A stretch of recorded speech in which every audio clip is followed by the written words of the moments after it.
Hey y'all, I'm Brittany City, data scientist and career coach. In this channel, I chat about all things tech, productivity, fashion, and lifestyle. So if that sounds like something that you're into, go ahead and click that subscribe button. Today's video, I'm going to be chatting with y'all a little bit about ChatGPT. That is probably something you've seen everywhere right now. Some people love it. Some people are very leery of it. But I'm really excited about this video because I want to show just everyone, not just tech professionals, ways that you can use ChatGPT for your everyday life. So I know that it seems like a very techie kind of domain and something that only tech professionals use, but that is not the case. We've already heard of it passing like an MBA board exam. It's wrote papers. Teachers are already dealing with papers written by ChatGPT. So we're not using it to do the work for us, but we're using it to do work for us, if that even makes sense. So I'm excited because I've actually done some work with ChatGPT before it even came out. It was, I guess you would call it one of its like ancestors, GPT-2. I've used that to actually create tweets that sound like me. So it's a very sophisticated model if you are into data science. If you want to get more into the nitty gritty, let me know in the comments. But today, this video is for everyone, not just tech professionals. So I'm going to go over some ways that you can use ChatGPT in like 10 ways. So ways in productivity, ways for learning, for careers, for content, and a little bit into tech and data analysis at the end. But okay, so first things first, the website is openai.com. When you go there, you will see just your general websites. Tons of other stuff they're working on. Research is always going on. Developer stuff, blah, blah, blah. But we're going to scroll down. We're going to go to try ChatGPT. This opens up. It's going to ask you for your login information, or you can join. It's completely free. And I just use my Google account. It lets you know that this is free research review. It lets you know how they collect data and the feedback that they would like. And they have a Discord server for feedback. Done. So as you can see on the left hand side, I have been on here like every day doing something. And that's why I'm excited to show y'all, because it's so much. So if I get 30 likes on this, I will do a part 2, because I already know 10 ain't enough. It's so many things you can do with this. All right, so let's get into it. So the first one is productivity. You can use this to create a schedule. So I also want to show you that it's only as good as like what you ask it to do. So you can train it and get it to give you the responses you want by feeding it a little bit more detail. So I'm going to show you an example. So first, like, create a daily routine for someone. You really can do any age. I'm going to do for an adult working a 9-to-5 with 2 kids. And it will give you a daily routine. It's giving you 6 to 8 times where you get ready for the day. It's giving you what you need, which is awesome. It can give you a good starting place if you're like, I don't know how I'm going to set a daily routine. But what I love about it is you also can enhance it. So there's a way up here where you can press this little edit, and you can edit what you have, but you also can just redo another response. So I'm going to do create a daily routine for an adult with working full-time with 2 kids, works out, let me say, Pilates at 7 a.m. Mondays, Tuesdays, and Fridays, and wants to ride Peloton 30 minutes a day. So you can feed it more specific details, and it's going to work with that. So it's giving you, okay, you're doing your Pilates session. and then 12:30 it says a lunch break for the Peloton, or 9 o'clock for the Peloton. So it's just crazy. It really can just build upon what you give it. You could ask for a day-to-day routine, and it'll kind of give you more specific as well. So on those days where you just do the Pilates, it'll give you a schedule for those days and then a schedule for other days as well. So just the more details you give it, the better it give you a response. Next, let's say a workout plan.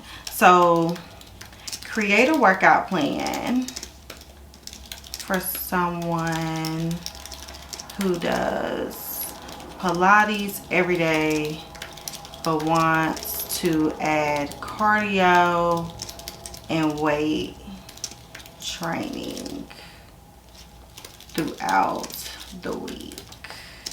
Works full time, so that they know you got to work a job still. But it'll create a workout plan for you, giving you a little bit of an idea. Monday Pilates but in the cardio, Tuesday Pilates and the weight training. You know, not saying that this is something like just out of the ordinary, like you couldn't do this on your own, but it can give you a starting place, which I think is really cool. Like create a low carb meal plan for someone that takes only 30 minutes per meal.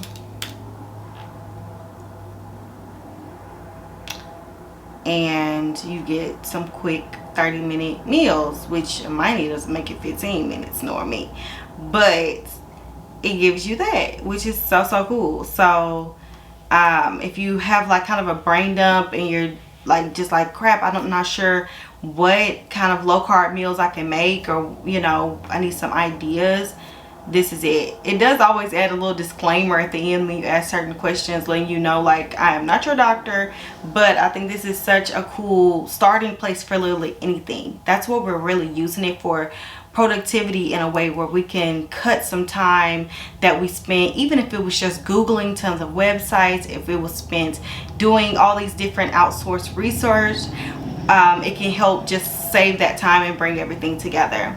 So next, another cool one I saw was for learning.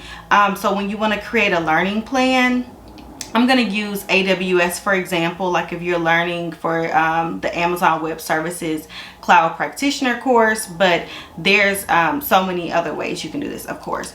But create a 60-day learning plan for AWS CCP exam. It's going to know what those things are, but it's just amazing, especially if you're just like overwhelmed and you're like, where do I even start with this? And I mean, for anything, whether you're learning data analytics, whether you're learning, you know, honestly anything, Azure, technology wise or not technology wise, you're learning a math concept, or you're a teacher and you're learning how to make lesson plans or different things. Like there's a way that it can break it down, and I mean, it's using so many nice terminologies. It's really laid it out kind of in a 10-day increment. What I also saw with this one, if you just do like a 60-day, it'll do that. You could try, let's see what it does with a create a day by day. Yeah, it's still gonna kind of do that, but what I did really like was, aside from a learning plan, I did like a what did I call it, like a learning worksheet or something, interactive 60-day interactive learning sheet, let's say, with multiple choice, fill in the blank,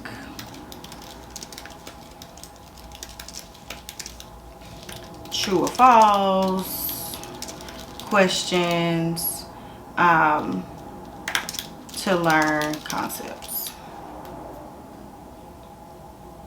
And I mean, amazing. Like fill in the blank questions, true or false questions, multiple choice questions for each day, and it's broken down by the specific topic that you're learning as well. Like this is so dope. It's so dope.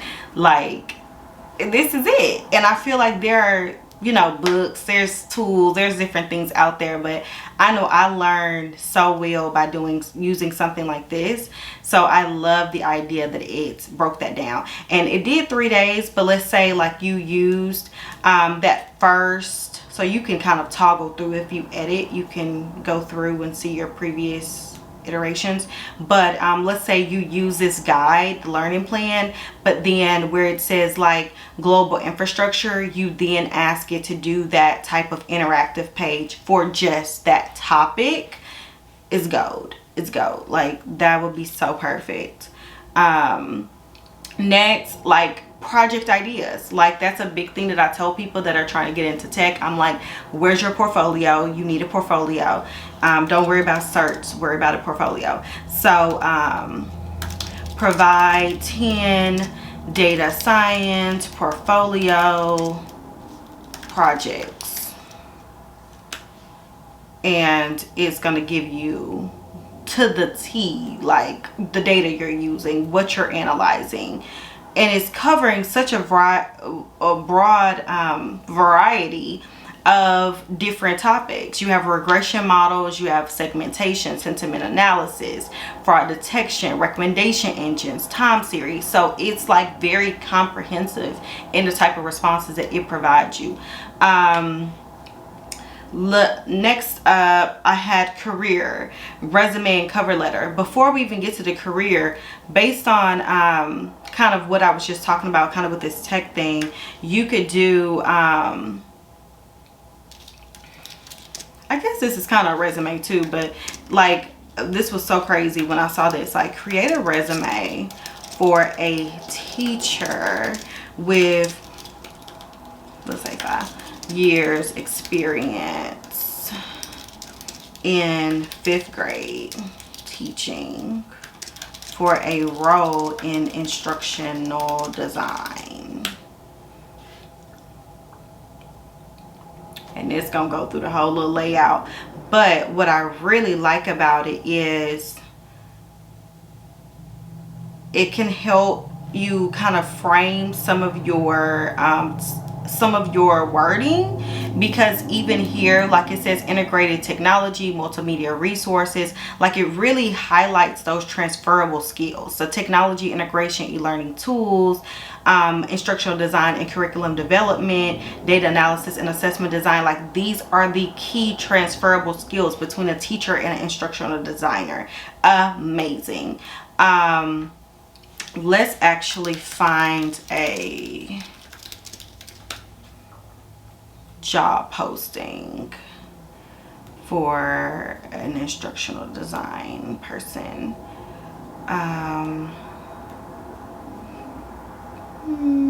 Instructional designer. Let's just grab this one for instance. And what I'm gonna do, I'm gonna just highlight this whole thing. This might be another way to do this, but that's what I'm gonna do. So I'm gonna highlight all of that, and I'm gonna edit this to say create a resume for a teacher with 5 years experience in 5th grade teaching for the following job description. And I'm gonna paste it right there. In there you can paste, and I'm gonna save and I'm gonna submit, and it's gonna be even more just like on point, because it's gonna really like specifically shift it towards that role. It's amazing. It's gonna shift it straight to that role. It's really like just chef's kiss. And what can make this even better, as you can imagine, if you dump your own resume in there, then you can really start working with something. And let's say, for instance, you are a teacher, but you have not even started your journey, or you're whatever that you're interested in transitioning to tech, but you have not even started your journey, but have an idea of what you want to do. This is a great way where you can start looking at those skills and looking at some gaps you might have, like, wait, it says proficient Articulate 360, I need to go learn that. Or Adobe Creative Suite, I need to go learn that. Like, this is a great launch pad for you to really identify what you need, what you got, all that. You can also use this to create a cover letter as well. I'm not gonna go through that right now. Another cool thing I saw, and let me see if I even got my own resume. I got so many darn resumes.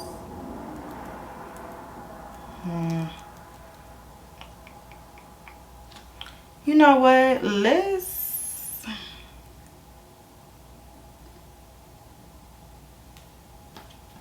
Let's use this. This was actually my first resume I used to get in some type of tech. So let's use that. So you can do a SWOT analysis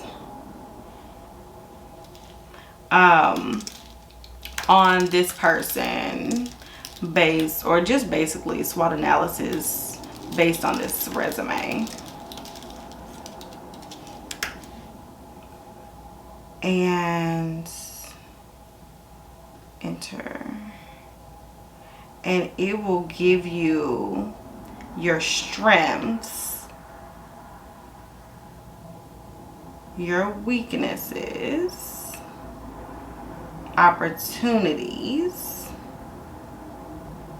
and threats. And what is so amazing is that when you look at the weaknesses, it's really making the weaknesses geared towards data science. So it's already assuming like this resume is for data science.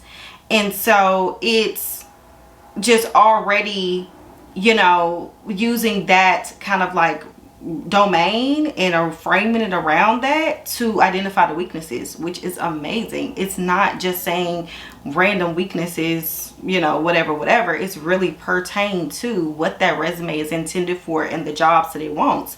Even with the threats, it's thinking about the field of data science. Like, it's to the T. It's really doing a great job at understanding what you want from the product, like what you want it to actually give you, without giving too many words. I mean, I literally said SWOT analysis based on this resume. Like, that's it. So great job at doing that. Next up, I have content. So it does, y'all, I was so shook with these, like, content ideas for Instagram Reels and YouTube videos. The reason I want to show y'all that, I also did like content ideas for Twitter, for all different things, but I want to show y'all this specific example because it's just so freaking smart. Like, it's so crazy. So let's say content ideas for Instagram Reels around parenting and entrepreneurship. Yeah, spell it right for me. Okay, and so it gives you some real ideas. Balancing parenting and entrepreneurship, share your tips and tricks, a day in the life, Q&A with your kids, productivity hacks for busy parents, behind the scenes, blah, blah, blah. Love it. Now, when I say content, and let's just edit up here, but when I say for YouTube videos, look at the difference. Like, to me, and it may not seem that big, but like, to me, it's really understanding the fact that reels are short and sweet.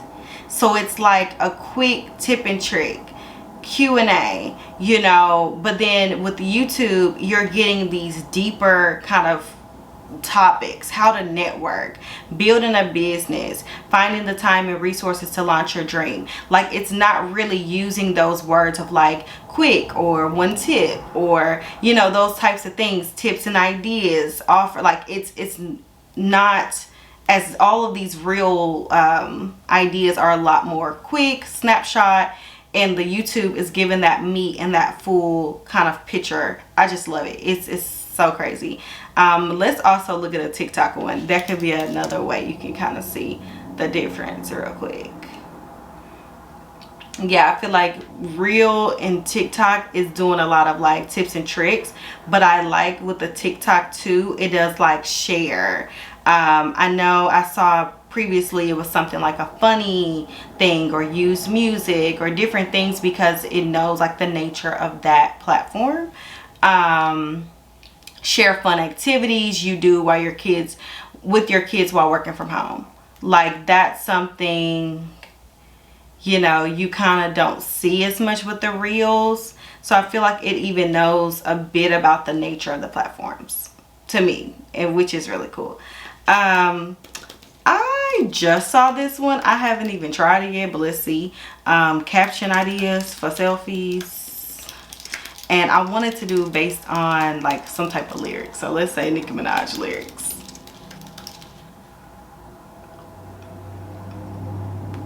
Ah, I love it.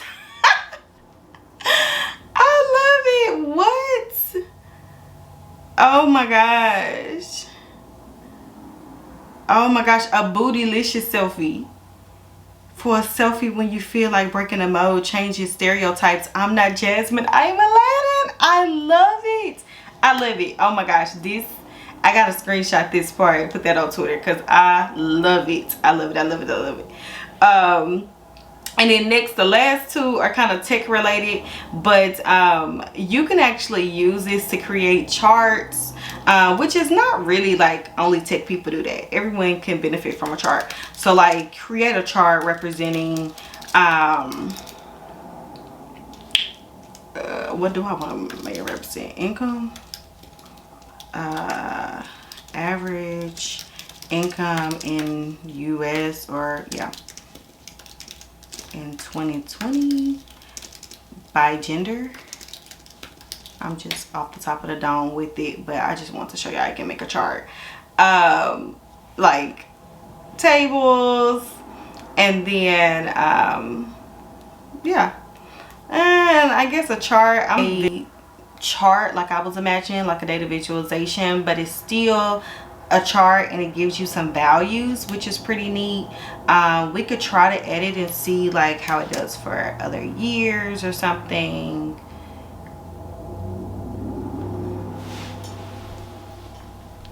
Okay, so now it's putting some in a little JavaScript in a chart. Gender pay gap 20%, and this is data from 2019, so not exactly what I'm looking for, but does show kind of the capabilities of what it can do.